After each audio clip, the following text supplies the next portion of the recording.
over the power of the person who holds it. Do you want that to go to the Supreme Court?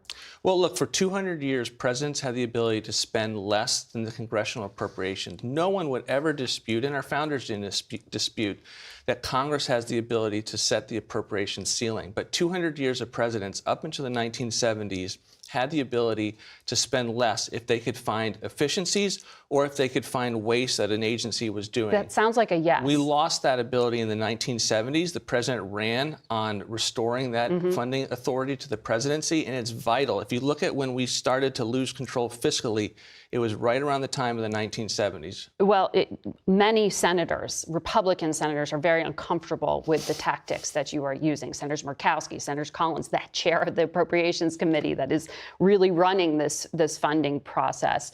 And Senator Collins said you're pushing the limits of what the executive can do without the consent of the legislative branch. You need to work with her to get your budget through.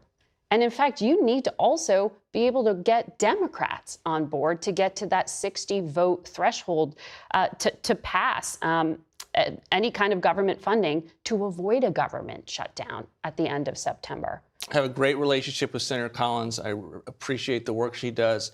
She is the chairman of the Appropriations Committee, so obviously we're going to have differences of opinion as to the extent to which these tools should be used. I mean, she had concerns with the rescissions package. The rescissions package was a vote that Congress had to make these cuts permanent. On a party line vote. She says you want to go do these clawbacks, you do it through regular order, and you can put rescissions into an appropriation was, in fact, package. under regular order. That's the challenge, is the appropriators want to use all the rescissions.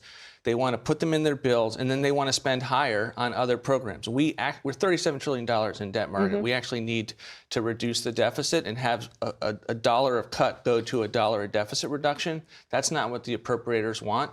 And it's not news that the Trump administration is going to bring a paradigm shift to this town in terms of the business of spending. You would acknowledge that you just added to the debt and to the deficit with this tremendous... No, I would not acknowledge that. We reduced the deficit. The spending and tax bill that just passed. Correct. And you lifted the debt ceiling. The debt ceiling is an extension of the cap on what's needed to pay your previous bills. In terms of the bill itself, it is $400 billion in deficit reduction, $1.5 trillion in mandatory savings reforms, the biggest we've seen in history.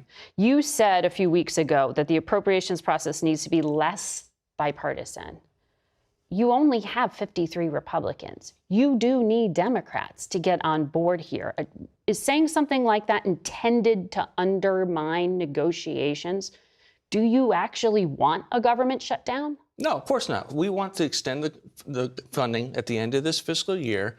We understand from a math perspective we're going to need Democrats to do that. So what does less bipartisan mean? Well, Margaret, the whole week the Democrats were making the argument that if you passed the rescissions bill, that you were undermining the bipartisan appropriations process. So if Brian Schatz and every other appropriator is making that argument for a week, of the Senate making that argument, you have to be able to respond and say, if you're going to call a rescissions package that you told us during the month of January and February that we should use to do less spending, if you're going to say that is undermining the bipartisan appropriations process, then maybe we should have a conversation about that. That is all it was meant to convey. But the alternative to this process is another continuing resolution, these stopgap measures. Are you open to that? Because that would lock in Biden-era funding. What is your alternative here? If you want a less bipartisan process, how do you solve for this? Because it sounds like you're laying the predicate for a shutdown. We are not laying the predicate for a shutdown. We are laying the predicate for the fact that the only thing that has worked in this town, the appropriations process is broken. It leads to omnibus bills. We want to prevent an omnibus bill, and all options are on the table to be able to do that. Russell Vogt, thank you for your time today. Face the Nation will be back in 1 minute. Stay with us.